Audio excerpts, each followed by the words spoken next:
At the moment, I'm working on Friday and Saturdays. Friday and Saturday? So this week I go Friday. Friday. Tell you what, when you just call me or text me or something to let me know when you're available, and I'll try to come over when you're there, and we can get this up. Because that backyard it's a mess. You got to be able to do something else with it, and I'll get stuff to load up, and we'll get it out of there, whether it be Friday, Saturday, or even next week, Monday and Tuesday, because my schedule is such that. Not yet, but she'll be here. I'm not going anywhere. Except now, this past weekend I did, but that was the plan. They scheduled a trip to West Virginia. And then Yeah. they will buy Saturday I can themselves. do Monday or Tuesday. Well, What's going on? Hey, how are you? Hello, at this point, I don't have any appointments that I can recall for Monday or Tuesday. So let's just My dad will also be home on Monday. Pardon me? My dad will be home on Monday as well. Okay, let's just make it a point to do Monday. Okay. Okay, that'll work. Some house cleaning. You better Yard not be cleaning. working. Oh, the yard I cleanup. have to, when I'm doing fine. When I get my mind on it, I have to see it through, because if I don't, I'll get distracted with something else, and Lord knows only knows when I get back to thinking about it again. We jumped ship. Good evening, everyone. Good evening. It's nice to see you here. Good to see Caden back with us on a Wednesday evening. Yeah, good to see everybody here. A few announcements, and then it looks like Gordon's got his songbook open, so I think Brother Gordon's going to lead us in a song. Is that right? What? So you can't hear? I got it, brother. So maybe you can. Getting lessons from Joshua about, the pitch. I'm trying to do my best. So can you hear me now? Oh, that sounds good. Okay, great, excellent. Thanks, Mark. Yeah, I think Gordon's going to lead us in a song here in a few minutes. So, in the way of announcements, let's remember Brother Paul with surgery scheduled for July 22nd on his hand and elbow. And great news from Jerry Gray that it looks like she will not have that skin graft because her own skin is growing back together on its own. Very good news there. And Linda Corner asked for prayer for a friend by the name of Ellen Morrow, who's having surgery for a hole in her retina. And so we've been asked to pray for Ellen Morrow for that surgery. And Peggy Norton's son, Jason Brown, has early onset heart failure. She's Thank you for your vote of confidence. I'm going to start it out how this brother said I should start it out. But I can't guarantee you I'm going to be able to carry that melody throughout the song. So, all right. It's number 63. We'll sing 1, 2, and 4. Come thou Yeah, you got it, man. Hold on. I can't do it. I have to start it wait. I can't do it, brother. No, All right. good. Here we go. Come thou almighty King, help us thy name to sing, help us to praise, Father all glorious, for all victorious, come and reign over us, ancient of days, come now incarnate word,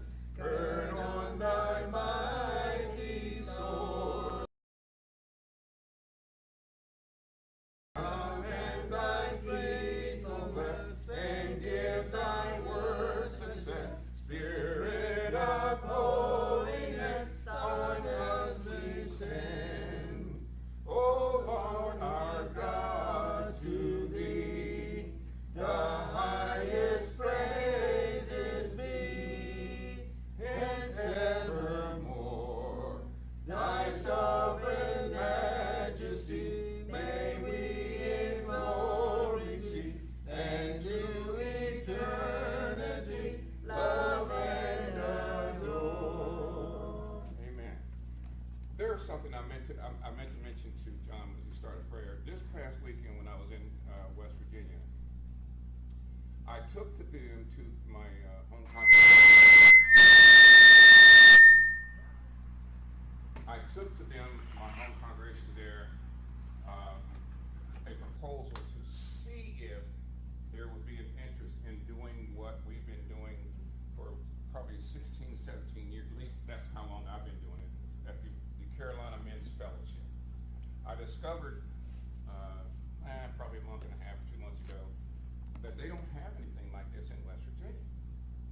So I thought, I made the presentation, and hopefully, with prayers, we'll be able to get something like this started, because I know everyone who has been to this can attest to just how wonderful the Carolina Men's Fellowship it is, and we can hopefully begin something like this in West Virginia and either call it the Mountain State Men's Fellowship or call it the West Virginia Fellowship.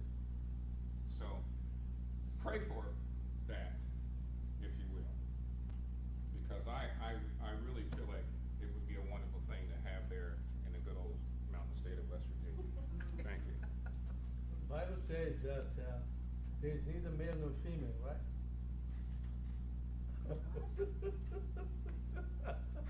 I'm just kidding. Oh, by the way, wouldn't you guys agree that he did an incredible job in singing, leading the song? He did a fantastic job of leading the song. Fantastic. Well done, Brother Gordon. Then why did you try to change it? He told me to lead it to higher pitch. Excellent, you did it. Excellent. Okay. Yeah, it was high. It was very good. Yeah, and had it not been for Brother David, I would have also announced this, that Brother John is being, he's turning 48 tomorrow, 45, so 21. 21.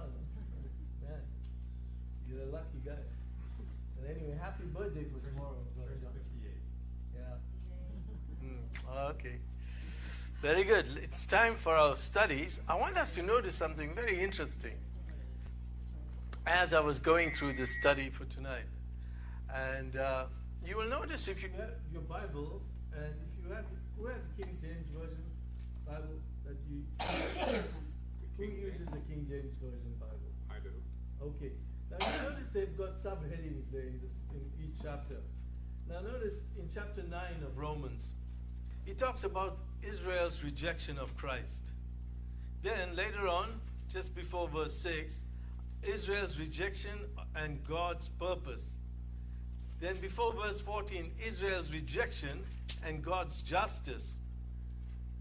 Before verse 30, present condition of Israel. And then in chapter 10, he talks about Israel needing the gospel. Then before verse 14 of chapter 10, Israel rejects the gospel. Then, of course, we'll go on to chapter 11 this evening, but I want us to notice something there. I cannot understand, for the life of me, if I'm using that term correctly, how people who observe or who are Christians can safely say that Israel is still God's people.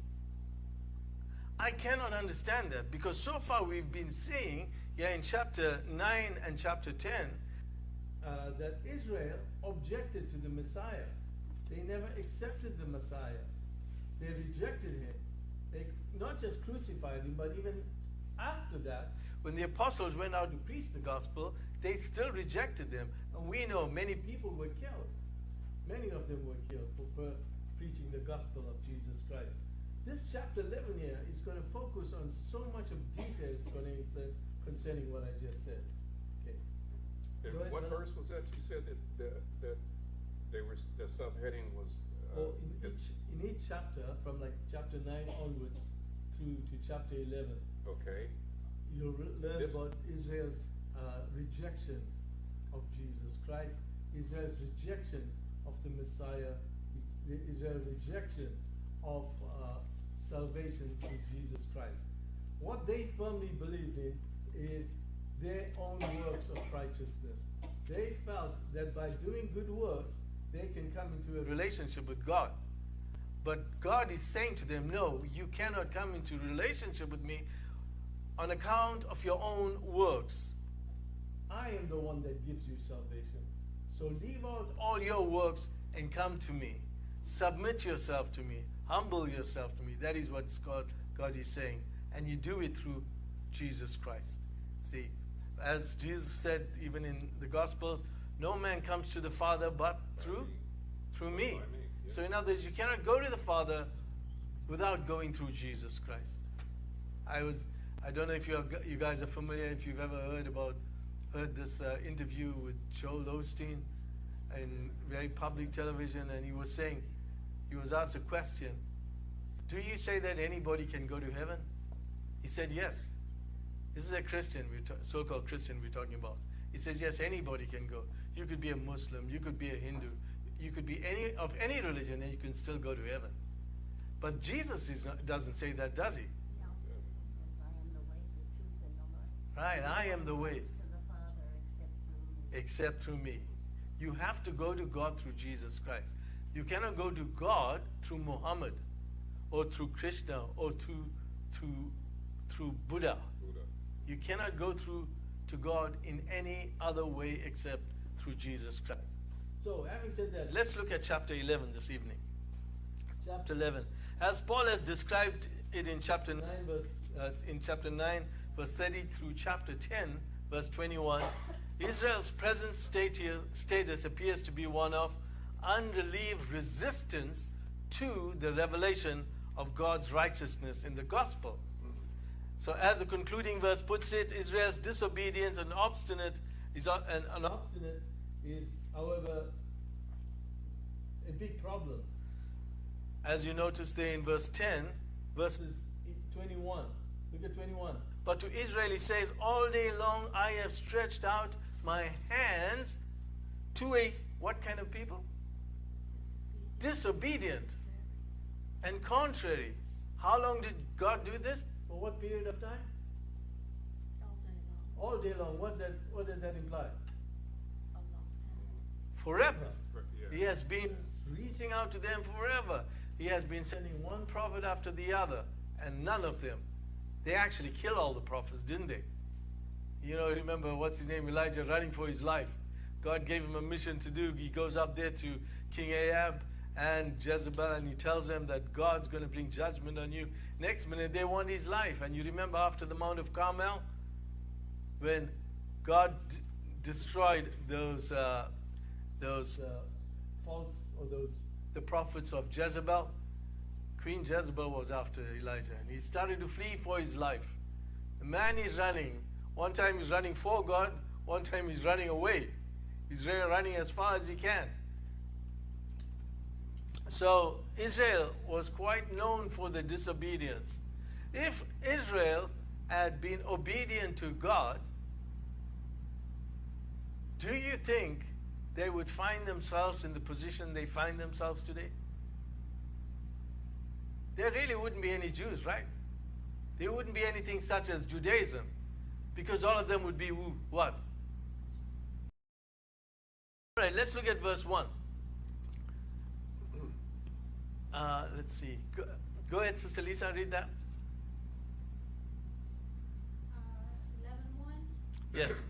I ask then, has God rejected his people? By no means, for I myself am an Israelite, a descendant of Abraham, a member of the tribe of Benjamin. All right, has God cast his people away? Has God given up on Israel? He hasn't. Look, what does Paul say? If that's the case, then Paul is a castaway himself, isn't it? All right. And so clearly, Paul has not been a castaway. God has not casted Paul away, just as he didn't any of the Israelites.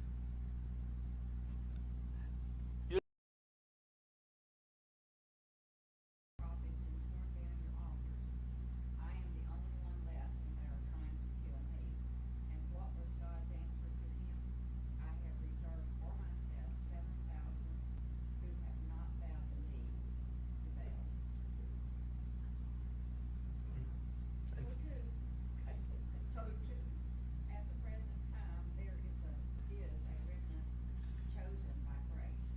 All right, very good. Thank you. Now you'll notice that Paul is saying that he is not a castaway. He is of the, he is an Israelite, a descendant of Abraham, of the tribe of Benjamin. And then he goes on to describe this, this presentation. He says, yet God has not cast his people away whom he foreknew. He already knew who they were. And then he goes on to say, oh, do you know not what the scripture says of Elijah? You see, even though at that particular time, Israel was rebelling against God. You remember? We are told there were 7,000 that were still believers in God. They didn't give themselves over to Baal worship. They still remained faithful to God. And so God is saying, look, you're not the only one. You're not left alone. God still is looking at Israel. God is still looking for their welfare. And within this Israel, even though most of them, the majority of them, had rebelled against me and were disobedient. Certainly learn by reading Isaiah 64 that's, you know, you can't establish your own righteousness. That's all there is to it. Right, right. Yeah. And it's sad they had this problem even those days during the Old Testament times. Absolutely. Righteousness has been a major problem. They were seeking their own righteousness except the righteousness that came from God. And what are we told? They were blinded. See, they were blinded. That's a very interesting word. A medical word, and it means callus. It was specially used for the callus which forms around the fracture when the bone is broken. The hard bone from that part loses feelings and becomes insensitive. So if you were to take a needle and poke somebody at that particular point, they won't feel it. This guy, Athenaeus, he was a 4th century theologian. He had a story about this man, Dionysius of Erycles. This is what he said. He said he became over-fat from overeating. He became subject to fits of coma. His surgeons could only arouse him by pricking him with needles because he couldn't feel anything with the amount of fat that he had. And even then, certain parts of his body had lost all power of feeling because the fat had lost its sense of feeling. It had become what the word paparomene, which is a participle, actually, passive for the verb pronoun, porun. So, in other words, what he's saying is that these people who tried to seek their own righteousness were blinded. They were blinded and they became insensitive. Like that fat man we were talking about who became so insensitive that you had to take a needle and poke him. They became so insensitive to their own sins. They became so insensitive to the fact that their righteousness was insufficient to receive the grace of God. They were doing it by their own strength. All right, so how were they blinded? Read verses 8 and 9. Sister Amy?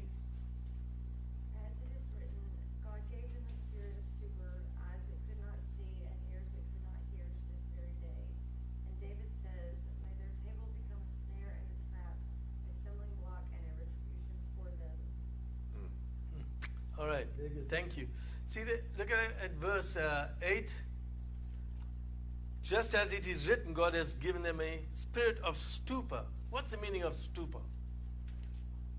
Dumbness. Dumbness? Yeah? Numb? Not being able to think. Right? Not being able to think. Eyes that they should see, that they should not see, and ears that they should not hear, to this very day. Well, you remember when Jesus came down and he began preaching the gospel. And didn't he say the very same thing? You got ears to hear, but you cannot hear. You got eyes to see, but you cannot see. You see, you become insensitive. You become insensitive to truth. And so, yeah, then David quotes, he uses David's quotes of Psalm chapter 69, verses 22 and 23. He said, let their table become a snare and a trap. This is the idea of them all sitting at a table and enjoying a jolly good meal. They're all relaxed. They're enjoying it. They're calm. They are happy. And then suddenly one thing after the other happens. There's a snare, a quickly reacting trap for catching birds or so. That's the snare that we're talking about. A trap and a stumbling block. And of course, what happens to them eventually? They fall. They stumble. They are overtaken in a trespass, as we know in Galatians chapter 6, verse 1. And then verse 10. Go ahead, read verse 10, Caden. Let their eyes be darkened so that they do not see, and bow down their back always. All right, that's more or less a picture that suggests they are in a hunched position and they cannot stand straight anymore. See, the backs will always be weak and feeble under the burden that they bear because of the rejection of the gospel. Let's read now the next part here. Let's see. Oh, I covered all that. All right, now let's look at this next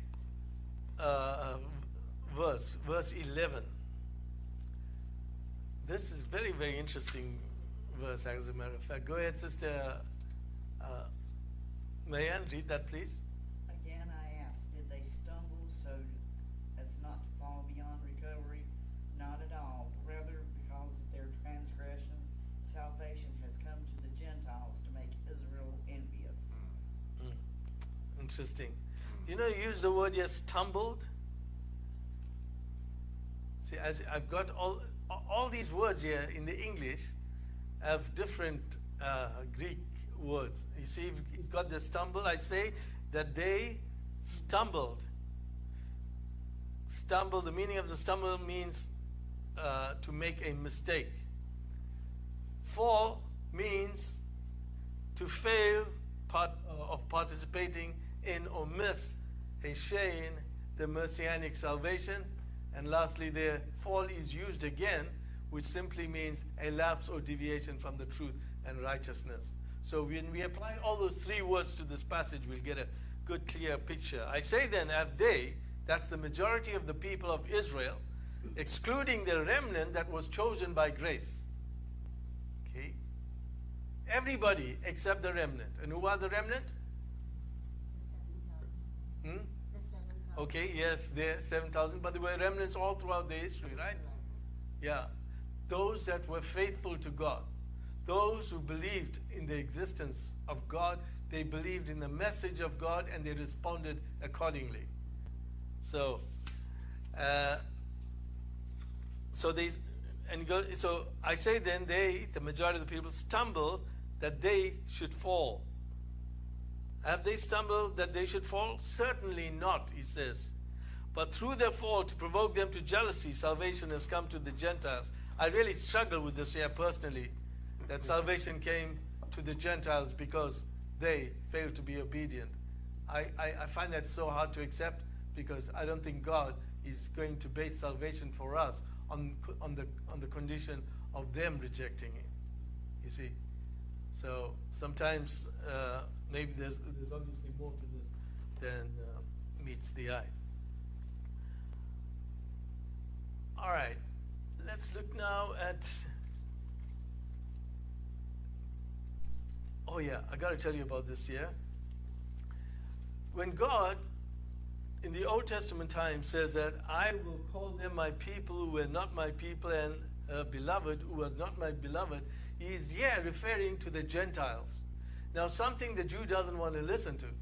The Jew hates the Gentiles' inclusion in the plan of salvation, and that is why they were resisting Paul continuously. They stepped into the churches that Paul started that included both Jew and Gentile, and they started to institute upon the Gentiles that even though you accept Jesus as your Messiah, you still have to obey the law. You got these Jews who depended on the works for their salvation.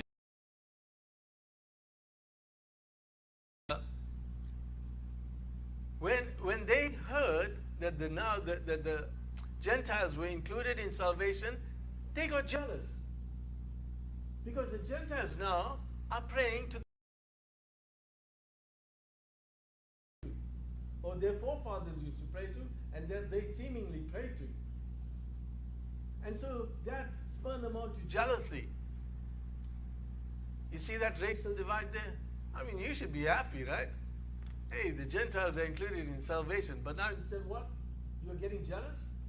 You're getting jealous because the Gentiles are now included in salvation? You are jealous because the Gentiles are now calling your God their God too?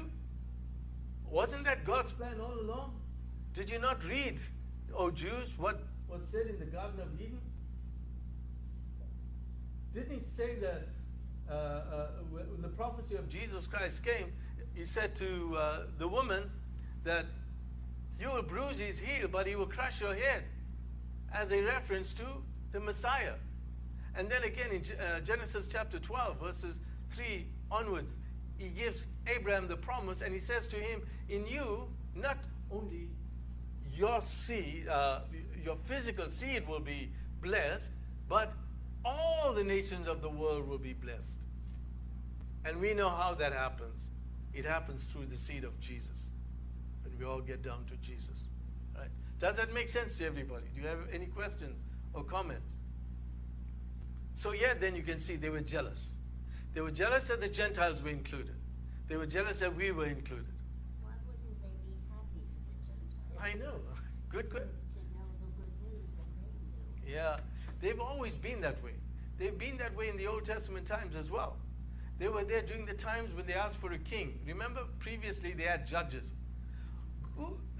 Okay, let's go even further back. God wanted to control this nation on his own. He didn't want anybody else. While all the other nations had kings and kings who ruled, this people was his own special people, this Israelite nation. And he didn't want them to have a king because he knows what happens when you have a king. So he was going to be the one to lead them, but that wasn't enough. So they started to call out for God to provide them with a king.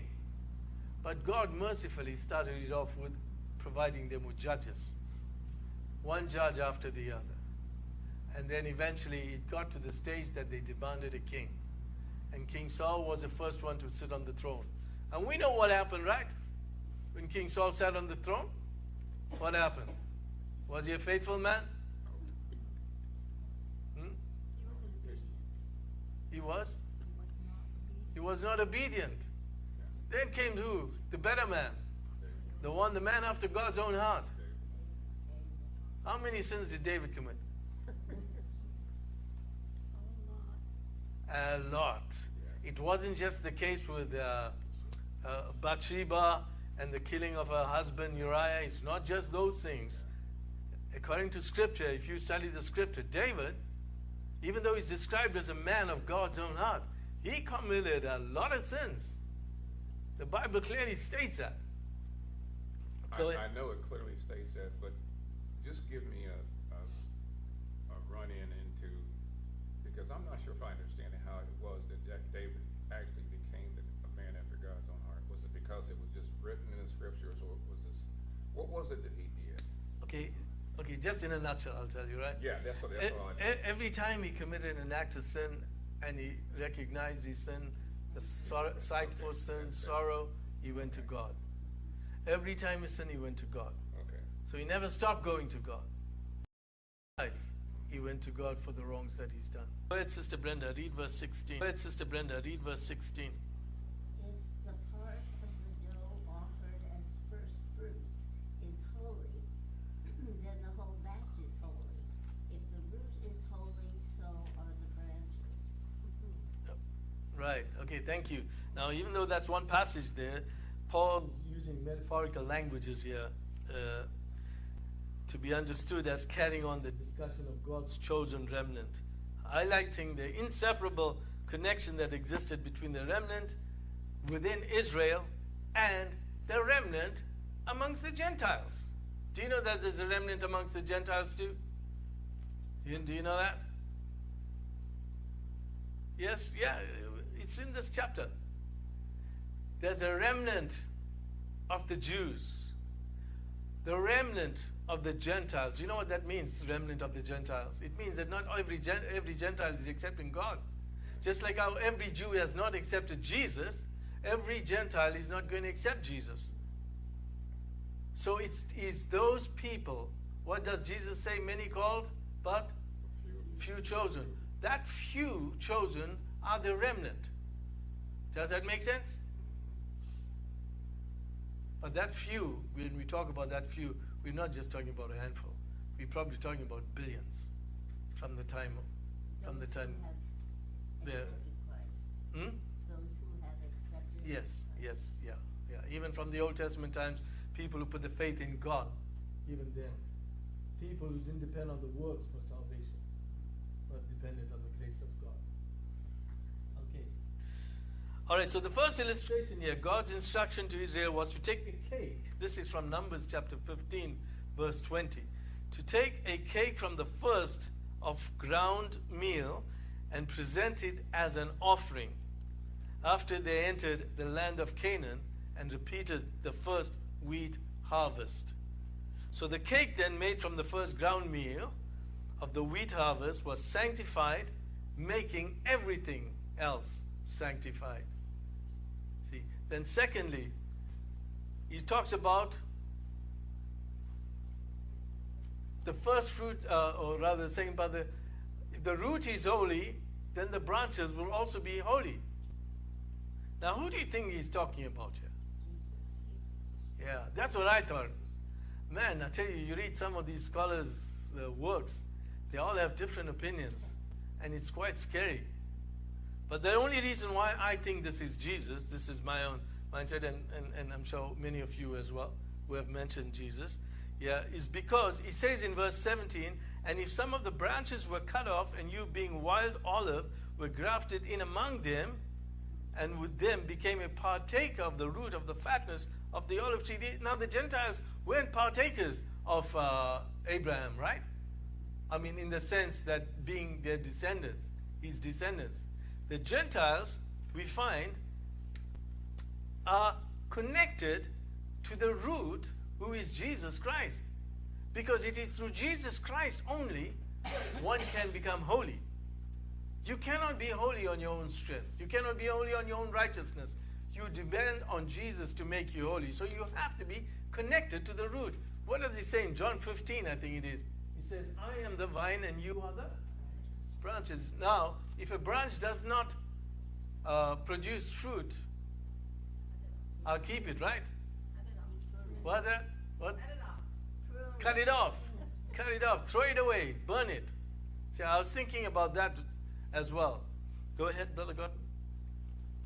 You said that you believe this is talking about Jesus as the branch? No, the root. The root. Okay. Jesus is a root, and I'm also of the mindset that Jesus is the first fruit in verse 16. Because if he is holy, then everything else is holy. That first fruit was given to God as a sacrifice. Okay. That's just my opinion. I think, like for confirmation, to me, John 15:1, where Jesus said, I am the true vine, and my Father is the husbandman, and every branch in me that beareth not fruit, he taketh away. So that, I guess, to me, it kind of confirms that, because he's looking at us being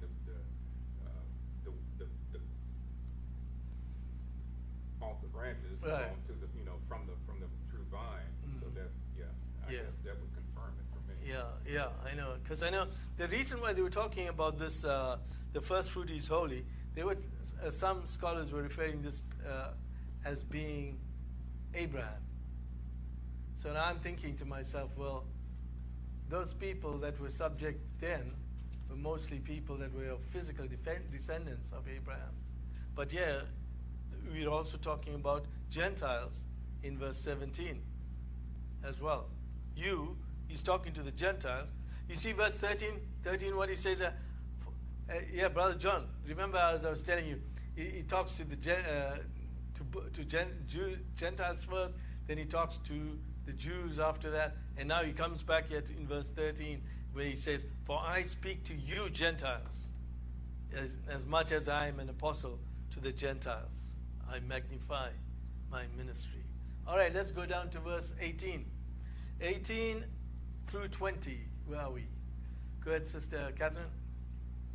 Do not boast against the branches, but if you do boast, remember that you do not support the root, but the root supports you. You will say then, branches are broken off that I might be grafted in. Well said. Because of unbelief they were broken off, and you stand by faith. Do not be haughty, but fear. Thank you. Now, here we got a situation. The Jews who were jealous. The Jews who were jealous that the Gentiles were now included in the plan of salvation. The Jews were the ones that have devoted their lives to Jesus Christ, whereas the Jews, on the other hand, still backed up on their own works. But now, they at one time, they were backed by their own good works.